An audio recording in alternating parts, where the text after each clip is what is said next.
نماز کے اندر رکعت طاری ہو یا نہ ہو یہ نماز کی شرط نہیں ہے. نماز کی شرط صرف نماز ہی ہے. دل کو سکون نہیں مل رہا یا دل کو تسلی نہیں مل رہی، مقصد ذہن میں ہے اور مقصد پورے کرنے والی ذات جو ہے وہ ذہن میں نہیں ہے. دل کی مراد پوری نہیں ہو رہی ہے، آرزو پوری نہیں ہو رہی. السلام علیکم ناظرین، ہم اکثر اپنے وظائف میں ویڈیو کے شروع میں اس کا موضوع بتاتے ہیں کیونکہ لوگ ہم سے روزانہ کی بنیاد پہ سوشل میڈیا کے پلیٹ فارمز پہ سید محمد علی زنجانی صاحب سے پوچھتے ہیں کہ ہماری یہ مراد ہے، اس کے بارے میں کوئی اچھا سا وظیفہ بتائیں. لوگ اپنا وظیفہ کرتے ہیں، کامیاب ہوتے ہیں اور اپنے دل کی مراد پاتے ہیں.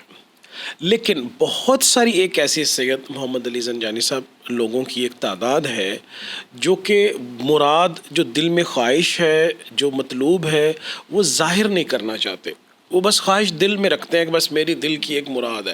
تو ایسی مراد کے لیے بھی کوئی وظیفہ ہے آپ کے پاس؟ بہت شکریہ بخیر صاحب آپ کا. بہت سارے افراد جو وظائف کر رہے ہوتے ہیں اور وظائف کرنے کے باوجود کئی دفعہ مایوسی کی کیفیت میں بھی چلے جاتے ہیں کہ دل کی مراد پوری نہیں ہو رہی ہے، آرزو پوری نہیں ہو رہی، حاجت پوری نہیں ہو رہی.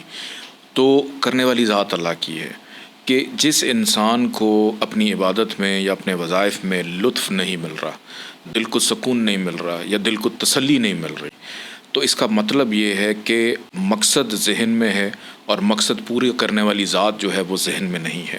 تو جب تک آپ اس ذات کو اپنے سامنے تصور نہیں کریں گے کہ پروردگار کو اگر آپ تصور میں لانا چاہیں تو آپ جو حرم کعبہ ہے، بیت اللہ ہے، اس کو اپنے ذہن میں رکھیں، اپنے سامنے رکھیں، اور پھر جو ہے آپ اپنی دعا، حاجت یا کوئی بھی چیز، جیسے نماز ہے نا، اکثر لوگ یہ کہتے ہیں کہ ہم نماز پڑھتے ہیں اور ہم یہ بھی کرتے ہیں ہمارے کام پورے نہیں ہوتے، یا کئی دفعہ یہ بھی لوگ کہتے ہیں کہ نماز کے اندر ہمیں رکعت طاری نہیں ہوتی، توجہ ہٹ جاتی ہے. دیکھیں، نماز کے اندر رکعت طاری ہو یا نہ ہو یہ نماز کی شرط نہیں ہے. نماز کی شرط صرف نماز ہی ہے، وہ فرض ہے اور وہ آپ نے اس پڑھنی کے حضور ہے. تو آپ کو آج 3 سجدے ایسے میں بتا دیتا ہوں کہ جس کو ادا کرنے کے بعد ہو سکتا ہے آپ ہلچل مچا دیں، آپ کے معاملات میں بہتری ہو جائے. کرنا آپ نے یہ ہے کہ صرف 7 دن عشاء کی نماز کے بعد کسی بھی ایسی جگہ پہ، جیسے مسجد ہے یا گھر کے اندر آپ کا مصلی جہاں بچتا ہے، جہاں آپ نماز پڑھتے ہیں، پاکیزہ جگہ ہو، وہاں پر آپ نے عشاء کی نماز کے بعد آپ نے 3 سجدے کرنے ہیں. اور پہلے سجدے کے اندر آپ نے 7 دفعہ یا وہابو پڑھنا ہے. پھر اس کے بعد آپ سیدھے ہو کے بیٹھ جائیں، پھر آپ دوبارہ سے سجدہ کریں، 7 دفعہ یا وہابو پڑھیں، پھر آپ سیدھے ہو کے بیٹھ جائیں. پھر تیسری دفعہ آپ نے 7 دفعہ یا وہابو پڑھنا ہے اور پھر آپ نے سیدھے ہو کے بیٹھ جانا ہے. سجدہ کرنے سے پہلے 14 دفعہ آپ درود پڑھ لیجئے گا، اور جب آخری سجدہ ہو اس کے بعد بھی 14 دفعہ درود پڑھ کے جو بھی آپ کی حاجت ہے، دلی تمنا ہے، وہ آپ اس کے لیے دعا کریں.